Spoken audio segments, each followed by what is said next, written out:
মানুহেতো ভোট দিবই, কাৰণ এইটো অংশগ্ৰহণ কৰাটো মানুহৰ ৰাজনীতি আপুনি দেখিছে, ৰাজনীতিৰ লগত মানুহ সম্পৰ্কিত হৈছে। ৰাজনীতি নকৰিব পাৰে, কিন্তু এই ব্যৱস্থাটোৰ লগত মানুহ জড়িত হৈ আছে। মই আশা কৰিম যে পঞ্চায়ত নিৰ্বাচন সুকলমে হৈ যাওক।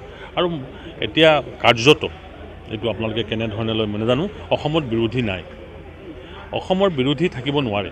এইকাৰণে নোৱাৰে, তেওঁলোকৰ কোনো ইছ্যু নাই। ভাৰতীয় জনতা পাৰ্টীয়ে জনসাধাৰণৰ লগত সম্পৰ্ক ৰক্ষা কৰিছে, ভালে বেয়াই আমি সমালোচিত হৈছোঁ, নোহোৱা নহয়, এনেকুৱা নহয় যে আমি সমালোচিত হোৱা নাই। কিন্তু ভাৰতীয় জনতা পাৰ্টীয়ে এটলিষ্ট মানুহৰ লগত সম্পৰ্ক ৰাখিছে। আমি বুথৰ সভাৰ পৰা আৰম্ভ কৰি ৰাজ্যিক স্তৰৰ সভালৈকে আমি অনুষ্ঠিত কৰিছোঁ। আৰু আমাৰ প্ৰত্যেকগৰাকী সাংসদ, বিধায়ক, দলৰ কাৰ্যকৰ্তা জনসাধাৰণৰ লগত সম্পৰ্কিত হৈছে। এই সময়ত দুই এটা ভুল লৈ পেলাই ইছ্যু যদি কৰি পেলাই বিৰোধীয়ে জিকিম বুলি ক'লে ভুল হ'ব। বিৰোধী আপুনি যদি চাই সমগ্ৰ অসমৰ ইফালৰ পৰা ইফালে চাই বিৰোধী নাই। আৰু তেওঁলোকে আচৰিত কথা, তেওঁলোকে একত্ৰিত হ'বলৈ চেষ্টা কৰিছে, এইটো সম্ভৱ নহয়। বিৰোধী একত্ৰিত হোৱাটো সম্ভৱ নহয়, মই এইটো গেৰাণ্টি দি ক'ম। আৰু এইটো সম্ভৱ হোৱাটো মানে ভুল এটা ধাৰণা লৈ পেলাই চলি থাকিব নালাগে। এনেকুৱা নহয় যে 126খনৰ আসন 126খনে আমি পাম, এনেকুৱাও কথা নহয়। ইয়াৰ গোটেইকেইটা পঞ্চায়ত আমি পাম বুলি আশা কৰিছোঁ। কি কাৰণে? জনসাধাৰণ পঞ্চায়তৰ লগত জড়িত হৈছে, মানুহৰ সৈতে ভাৰতীয় জনতা পাৰ্টি জড়িত হৈছে, মুখ্যমন্ত্ৰী নিজে জড়িত হৈ গৈছে, মন্ত্ৰীসকল জড়িত হৈছে, সাংসদসকল হৈছে, বিধায়কসকল হৈছে, দলৰ কাৰ্যকৰ্তা। তেনে সময়ত আৰু বেলেগ কথা ভাবিব নোৱাৰে।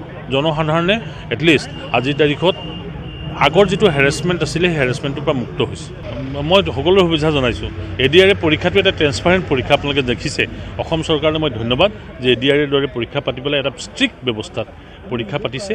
আৰু পূৰ্বতে যি চাকৰিৰ বজাৰ হৈছিলে, সেই বজাৰটো সাল সলনি কৰাই নহয়, সম্পূৰ্ণৰূপে পৰিৱৰ্তন কৰি ল'ৰা ছোৱালীৰ মাজত এটা আস্থাৰ ভাৱ আনি দিছে আৰু নিজৰ যোগ্যতা প্ৰতিপন্ন কৰিবৰ কাৰণে সুবিধা দিছে।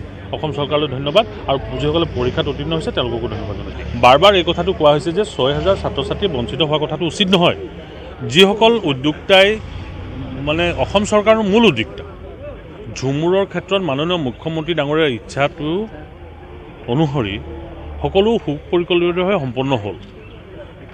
এই ঝুমুৰ প্ৰতিযোগিতাৰ আৰম্ভণিতে যেতিয়া ট্ৰেইনিং হৈছিলে, যেতিয়া ছিলেকশ্যন হৈছিলে, সেই সময়ত কৈ দিছিলে যে আপোনালোকে কোনো কাৰণে পৰীক্ষাৰ্থীসকলে ইয়াত অংশগ্ৰহণ কৰিব নালাগে। তাৰ কাৰণে আধাৰ কাৰ্ডৰ ব্যৱস্থা আছিলে, তাৰ কাৰণে সকলো ধৰণৰ ব্যৱস্থা কৰি পেলাই এগৰাকী ছোৱালী তাত বাছনি কৰিছিলে, ঢুলীয়াসকলক বাছনি কৰিছিলে। তাত এই 6000 সংখ্যাটো ক'ৰ পৰা আহিলে মই কিন্তু নাজানো।